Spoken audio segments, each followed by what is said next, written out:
E aí, pessoal, tudo bem?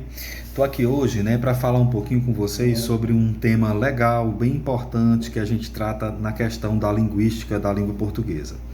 Então, assim, queria falar um pouquinho sobre a questão das variantes dialetais que envolvem qualquer idioma, especialmente esses idiomas que existem em espaços territoriais grandes, como é o caso do Brasil, ou de outros idiomas, mas que têm uma distribuição em função das questões culturais bem diversificadas. Então, esse comentário que eu vou fazer hoje tanto tem a ver com a língua portuguesa, mas também com outros idiomas que têm as mesmas características, né?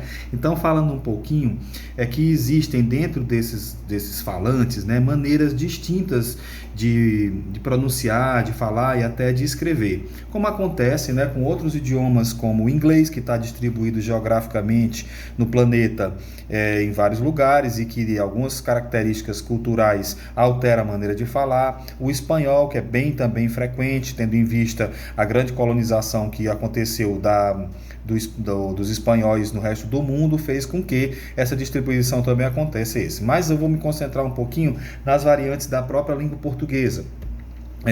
Nós temos especialmente algumas tipologias para caracterizar essas variantes dentro do aspecto linguístico, né, que nós podemos chamar de variantes dialetais. Essas variações dialetais, elas ocorrem em função, primeiro, de uma questão histórica, né, porque eu posso estar falando diferentemente do que se falava no passado. Então, essa variante que distingue a maneira de falar do dia de hoje para uma maneira de falar antiga é o que nós chamamos de variante dialetal histórica, ou também chamada variante dialetal temporal. Mas também existe uma outra variante, que é uma variante mais cultural. Essa variante dialetal cultural, ela tem a ver com os modos de ser, costumes e hábitos de determinadas pessoas em determinados lugares. Então, às vezes, uma maneira de falar não corresponde à outra por questões mesmo de natureza cultural. Pessoas com estruturas culturais distintas tendem a falar de maneira também diferente. O que caracteriza uma variante dialetal, uma forma de dialeto cultural, né? E uma outra que também é muito relevante, que é muito comum a gente encontrar, que são as variantes dialetais geográficas, né? Ou também chamadas variantes dialetais espaciais, ou dialeto espacial. O dialeto espacial, ele se caracteriza pela maneira distinta de falar de um lugar para o outro um mesmo idioma. No Brasil, isso é bem fácil da gente compreender e da gente encontrar, se a gente compreender que as pessoas que vivem, né, e que nasceram e que têm o hábito linguístico de uma determinada região, falam de determinada maneira diferenciada em relação à outra, o que não descaracteriza o idioma como um todo.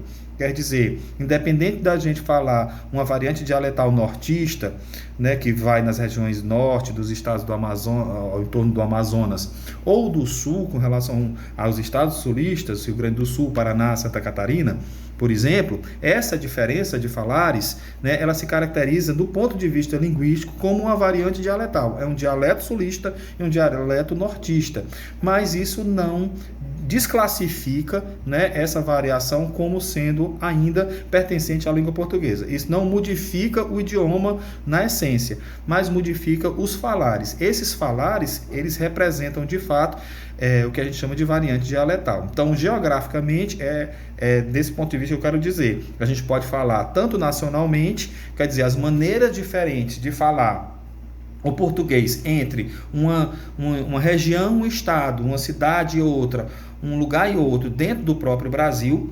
Isso pode ser tanto no nível macro, como eu acabei de exemplificar, por exemplo, a maneira diferente dos nortistas falarem em relação aos sulistas ou aos nordestinos, mas também dentro do próprio ambiente, isso também pode acontecer de uma maneira micro. Por exemplo, você pegar um estado, o estado do Ceará, onde existe uma variante litorânea e uma variante mais do interior, do sul, centro-sul, né? Que vai do centro-sul, que é uma outra variação da língua. Quer dizer, dentro do próprio estado você vai encontrar maneiras diferentes de falar, de pronunciar, né? E isso também se caracteriza como uma variante dialetal, sendo que ainda estamos tratando da questão do dialeto nacional. Agora, nós podemos extrapolar e dizer que existe também uma variante dialetal espacial ou e também regional, especialmente regional, geográfica, onde eu posso comparar, né, a maneira que nós falamos no Brasil, as diversas maneiras, aliás, que nós falamos no Brasil,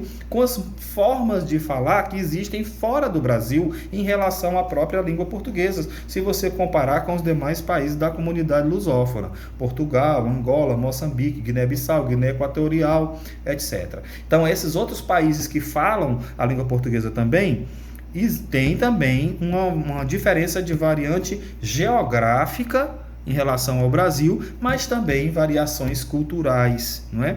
E isso faz com que a gente perceba que, apesar de ser um idioma mundialmente estabelecido, mas existe o fenômeno chamado variante dialetal. Essa é uma característica dos estudos da linguística e não tem a ver com falar certo ou errado, mas as maneiras diferentes de falar o mesmo idioma. Então, essa questão ela sempre tem gerado na história as questões que a gente fala que são denominadas como preconceito linguístico. Quer dizer, quando uma comunidade que acha que seu dialeto, sua variação dialetal, ela tem um certo prestígio em relação a outras que não tem tanto prestígio. Então, a gente às vezes escuta as pessoas falarem que o linguajar de determinada região é correto, o linguajar de determinada região não é correto ou é menos correto. E do ponto de vista linguístico, gente, não existe certo nem errado, existe o diferente, tá certo? Então fica a dica aí para vocês, a gente se vê depois, tá bom? Obrigado, tchau!